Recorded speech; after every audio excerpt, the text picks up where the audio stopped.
Red టీవీలో మీ వ్యాపార ప్రకటనల కోసం ఈ నంబర్ ని సంప్రదించండి 6281747728. Hi viewers, welcome to our channel. ప్రస్తుతం మనతో పాటు జై భారత్ నేషనల్ పార్టీ అధికార ప్రతినిధి వినుకొండ కోఆర్డినేటర్ చిరంజీవి నాయక్ గారు ఉన్నారు. వారితో ఒకసారి మాట్లాడదాం. సార్ నమస్కారం. సార్ నమస్తే. జై భారత్ అండి. సార్, జగన్ గారి సిద్ధం సభలు చూస్తున్నాం. ఆయన ఎక్కువగా మరి టీడీపీని, జనసేన పార్టీని టార్గెట్ చేస్తూ ఏ విధంగా విమర్శలు చేస్తున్నారో, ఏ విధంగా సెటిల్ చేస్తున్నారో మనం చూస్తున్నాం. సో ఆయన మేజర్ గా మరి ఈ రెండు పార్టీల పైన ఎందుకు అంత ఫోకస్ చేశారు? మరి మిగతా బీజేపీ ఉంది, కాంగ్రెస్ పార్టీ ఉంది, అండ్ జై భారత్ నేషనల్ పార్టీ కూడా ఉంది. మరి వీటిపైన ఎక్కువగా ఫోకస్ చేయకపోవడానికి గల కారణం ఏంటి? అంటే వాళ్ళు టార్గెట్ గా ఓన్లీ రెండు పార్టీలు అనుకుంటున్నారు. అంటే ఒకటండి, ఇప్పుడు అది strategic game. BJP, TDP, Janasena ముగ్గురు కలిసి ఆడుతున్న స్ట్రాటజిక్ గేమ్. వాళ్ళిద్దరు ఒకళ్ళనొకళ్ళు విమర్శించుకొని ఆంధ్రప్రదేశ్ పొలిటికల్ పిక్చర్ లో ఈ ఒక పక్షము, తర్వాత ఒక వైసీపీ ఉన్నట్టే ప్రొజెక్ట్ చేయాలనే ఒక ప్రయత్నము. అంటే మీరు కాంగ్రెస్ ని ఎందుకు విమర్శించట్లేదు అంటే, కాంగ్రెస్ పొరపాటున సెంటర్ లో పవర్ లోకి వస్తే బెయిల్ క్యాన్సిల్ అయితే జైలుకి వెళ్ళిపోతాడు. సేమ్ బీజేపీ కూడా ఇప్పుడు పవర్ లో ఉంది. పొరపాటున బీజేపీని ఏదైనా టార్గెట్ చేస్తే సేమ్ బెయిల్ క్యాన్సిల్ అయితే ఖచ్చితంగా జైలుకి వెళ్లాల్సి ఉంటుంది. సెంటర్ లో ఉండే అధికారంలో రావచ్చు అనే ఊహాగానాలు ఉండే పార్టీ, కానీ సెంటర్ లో అధికారం ఉండే పార్టీకి ఎప్పుడు జగన్మోహన్ రెడ్డి అతను బెయిల్ మీద బయట ఉన్న రోజులు మాట్లాడే ప్రసక్తే లేదు. ఆ ప్రశ్నే ఉత్పన్నం కాదు. నంబర్ 1.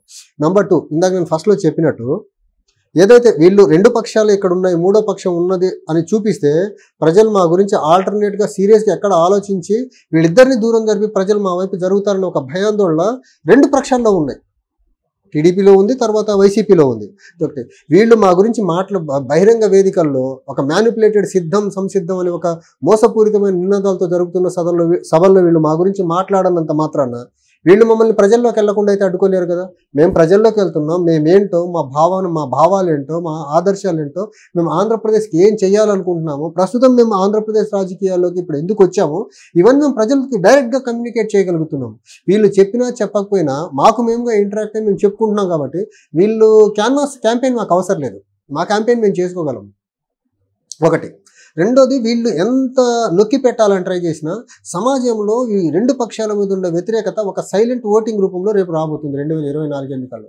ఆ సైలెంట్ ఓటింగ్ ఏదైతే ఉందో ఖచ్చితంగా జై భారత్ నేషనల్ పార్టీ లీడ్ చేస్తున్న ఏపీ యునైటెడ్ ఫ్రంట్కి ఫేవర్గానే ఉంటుంది. అది రిజల్ట్ వచ్చే రోజు మాకు వచ్చిన ఓట్ పర్సెంటేజ్, మాకు వచ్చిన సీట్లు చూసి ఈ రెండు పక్షాలు కంగు తినే పరిస్థితి మాత్రం ఖచ్చితంగా ఉత్పన్నమవుతుందండి. ఓకే. అసలు జై భారత్ నేషనల్ పార్టీకి ఓట్ షేర్ అనేది అంటే ఇప్పటివరకు పోటీ చేయలేదు, మరి ఎంత ఉంటుంది? ఉండదు అని కూడా అంటున్నారు. ఉండదు అనుకునేదానికి ఛాన్సే లేదండి. మేము ప్రజల్లోకి వెళ్తుంటే మాకు అర్థమవుతుంటది కదా ప్రజలు ఏ భావనతో ఉన్నారు ఈ రెండు పక్షాల విషయంలో అనేది. కొన్ని దశాబ్దాల తరబడి సమస్యలు కానీ, పరిష్కారం కాని సమస్యలు ప్రతి నియోజకవర్గంలో ఉన్నాయి. ఆ సమస్యల పరిష్కారం కావాలి అంటే కొత్త ఫోర్స్ రావాలి, నిజాయితీతో కూడుకున్న నాయకత్వం ఉండాలి అని కోరుకుంటున్నారు. ఇప్పుడు అవినీతితో కూరుకున్న రెండు పక్షాలని నమ్మే పరిస్థితిలో ప్రజానికం లేదు. ఎందుకంటే వీళ్ళిద్దరూ గత దశాబ్దాలుగా ప్రతి నియోజకవర్గంలో ఏదో ఒక సమస్యను తీర్చకుండా అలా అట్టి పెట్టేసి ఉన్నారు. అది ప్రజల్ని చాలా పెద్ద మొత్తంలో ప్రభావితం చేసే సమస్యలు ఇవన్నీ. ఏమీ అడ్రస్ చేసుకుండా వీళ్ళు తాయిలాలతో మోసపూరితమైన ధోరణిలో రాజకీయాలు చేసుకుంటా ప్రజా సమస్యలను తీర్చట్లే వీళ్ళు. సో అందుకని ప్రజలు ఒక ఆల్టర్నేటివ్ జెన్యూన్ ఫోర్స్ కోసం వెయిట్ చేస్తున్నారు. ఆ ఆల్టర్నేటివ్ అండ్ జెన్యూన్ ఫోర్స్ జై భారత్ నేషనల్ పార్టీగా రూపంలో వస్తుంది ఇప్పుడు ముందుకి. ఖచ్చితంగా వీళ్ళు కంగు తినే ఓటింగ్ పర్సెంటేజ్ అండ్ రిజల్ట్ రాబోతుంది రాబోయే ఎన్నికల్లో. చూస్తే జగన్ గారు సిద్ధం సభలు అంటూ భారీ ఎత్తున ప్రమోషన్స్, ప్రచారాలు అయితే చేస్తున్న క్యాంపెయిన్. ఇది చూస్తే చంద్రబాబు గారు, పవన్ కళ్యాణ్ గారు ఉమ్మడి సభలు నిర్వహిస్తూ వస్తున్నారు. అంటే ఒక రకమైన పొలిటికల్ క్యాంపెయిన్స్ అయితే రెండు పక్షాల నుంచి జరుగుతున్నాయి. ఇక మిగతా పార్టీలు ఎందుకు అంత సైలెంట్ అయిపోయాయి? ఎందుకు? ఇప్పుడు మా ఏపీ యునైటెడ్ ఫ్రంట్ నిన్న తిరుపతిలో మీటింగ్ పెట్టుకున్నారు కదా. ఈ రోజు మా అధ్యక్షులు తెనాల్లో ఉన్నారు కదా. టైమ్ అండ్ అగైన్ మా అధ్యక్షులు వారు విశాఖ రీజియన్ లో పర్యటిస్తున్నారు కదా. మాకు ఆ కోఆర్డినేటర్స్, మా కార్యకర్తలు, మా లీడర్స్ అందరూ వివిధ స్థాయిలో వాళ్ళ క్యాంపెయిన్ చేస్తున్నారు కదా. కాకపోతే వీళ్ళు అక్రమార్జనతో సంపాదించుకున్న డబ్బు వీళ్ళ దగ్గర ఉండటం వల్ల ఒక 4-5 జిల్లాల్లో అద్దె బస్సులు పెట్టి, లేకపోతే ప్రభుత్వంలో ఉన్న వైసీపీ ఆర్టీసీ తన సొంతానికి వాడుకొని జనాల్ని లిక్కర్, బిర్యానీ, తర్వాత డబ్బులు ఇచ్చి ప్రలోభాలతో తీసుకొచ్చి పెడుతున్న మీటింగ్లు అవి. వాళ్ళు ప్రజలు వాలంటీర్గా వచ్చి వింటున్న మీటింగ్లు కాదు కదా అవి. ఆర్టీసీ సొంతానికి 3-4 జిల్లాల నుంచి ఆర్టీసీ బస్సుల్లో తరలిస్తూ ఉంటే అది సిద్ధం కానీ, సంసిద్ధం కానీ అవి రెండు మోసపూరితమైన స్లోగన్స్ తో జరుగుతున్న మీటింగ్స్ అవి. అవి పక్కా మోసపూరితమైన స్లోగన్స్ అవి రెండు కూడా. ఏం చెప్తారు జగన్ గారి సిద్ధం సభ గురించి, చంద్రబాబు గారి కదలిరా సభ గురించి? రెండు వాళ్ళ నిజాయితీ ఏంటో, ఆ సిద్ధము సంసిద్ధము వాళ్ళ జెన్యున్గా ఇంటర్నల్గా తెలుసు. నిజంగా సిద్ధము నిజంగా సంసిద్ధం అయితే మీరు వేల కోట్ల రూపాయలు డబ్బులు పెట్టి జనాలకు లిక్కర్ ఇచ్చి బిర్యానీ ఇచ్చి డబ్బులు ఇచ్చి 3-4 జిల్లాల నుంచి జనాలను తరలించాల్సిన అవసరం ఎందుకు? మీరు సిద్ధంగా ఉంటే.